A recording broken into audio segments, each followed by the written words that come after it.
consecrated a bishop in Ireland before his departure from his home country, Bishop Timothy O'Mahony arrived in Sydney on the 1st of March 1871. From here, he and Bede Holding, the Archbishop of Sydney, had to make their way to Armidale for his official installation in order for him to become the first Bishop of Armidale. Both men were keen that this should happen on the 25th of March, Our Lady's special day, the solemn feast day of the Annunciation. So, taking a brief rest after his long sea voyage, Bishop O'Mahony and Archbishop Holding then embarked upon what was then a very arduous journey from Sydney to Armidale, making it to Uralla on the evening of the 24th of March and continuing on to Armidale the morning of the 25th. They cut it pretty fine, but they were determined that the history of the Diocese of Armidale, together with its bishop, would begin under the maternal patronage, care and guidance of Mary, the Mother of God. This patronage and protection of Blessed Mary has continued since then with the dedication of our original cathedral, just out there, no longer there, dedicated to St. Mary and her spouse St. Joseph in 1872, and the same for our new cathedral in 1919, dedicated again to St. Mary and her husband St. Joseph.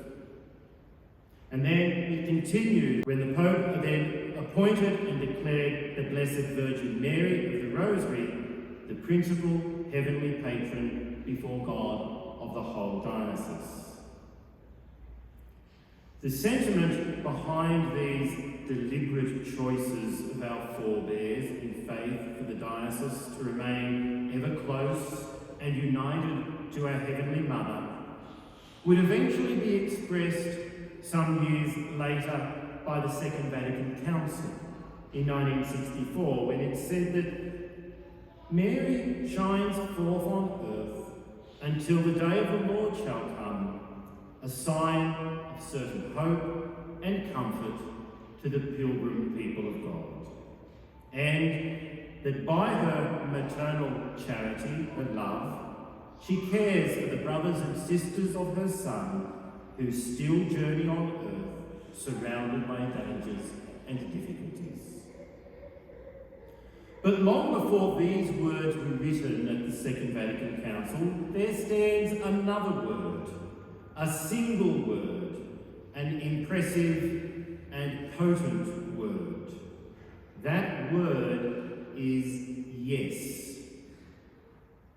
As we heard in our Gospel, some 2,000 years ago, the young girl Mary said yes to God. Yes, Lord, I accept and embrace your will and your plans for me.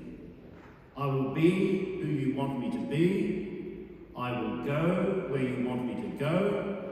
I will do what you want me to do. I don't know what the youngish Father O'Mahony was thinking when he was asked to be the first Bishop of Armidale and said yes. But given his choice of today's feast day of the Annunciation for his installation, I imagine he may have thought of today's Gospel passage and of Mary's yes, which has inspired countless Christians in every generation to say their own yes to God, myself included. Thank God, Timothy O'Mahony said yes. Two priests that we know of had already said no to the request from Pope Pius IX to be our first bishop. Perhaps they were afraid of the daunting task ahead in this beautiful but untamed part of God's earth. For at the time, the new Diocese of Armidale was huge, 700 miles long, 400 miles wide. There was no railway and very few roads. There were about 10,000 Catholics spread over this huge area with just 3 priests getting around on horseback for hours and for days at a time to minister to them.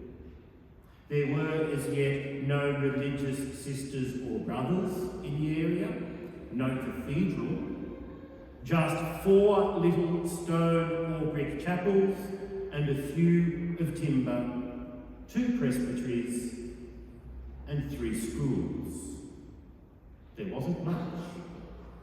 But Timothy O'Mahony, emboldened by the grace of God and inspired by the Blessed Virgin Mary, said, "Yes, Lord, let what has been asked be done to me. I will be who you want me to be. I will go where you want me to go. I will do what you want me to do." A part of him wanted to say no. Speaking to his parishioners before departing St. Finbarr's in Cork, he said to them, "I must admit that it is to me the greatest sacrifice of my life to be suddenly separated from you, my friends, among whom I have laboured for years, and whose love and generosity I have so often experienced." But he went on to say, "Regrets are vain when religion calls for sacrifices. Multitudes of our people are daily departing for distant lands." He was, of course, referring to the many Irish missionaries who, at that time, were answering the call to come to Australia and to other parts of the distant world. We are blessed to have had as our first bishop, our first and pioneering bishop, one who is described as being holy, learned, prudent, eloquent, indefatigable, unselfish, unpretending, unswerving, rich in the resources of scholarship, richer in the blessings of the poor, with a hand ever ready to help and a heart ever gentle to feel. And he got to work straight away. He visited all parts of the vast diocese. He secured priests for the diocese. He extended our Catholic school system. He opened new churches and presbyteries and saw the opening of the first cathedral. Unfortunately, after just 8 years as bishop, opposition and betrayal from a few individuals created a drama of such magnitude that it became impossible for him to govern and shepherd the diocese effectively, so he resigned. But he made it clear that he had no other than charitable feelings to any of his slanderers, and that he prayed for their forgiveness.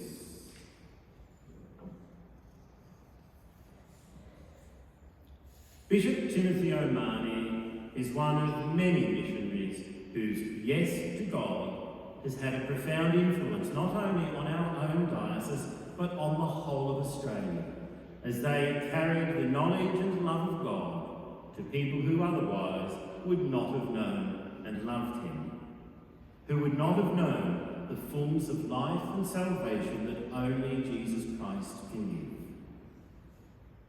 This year, we also celebrate 200 years of Catholic education in Australia.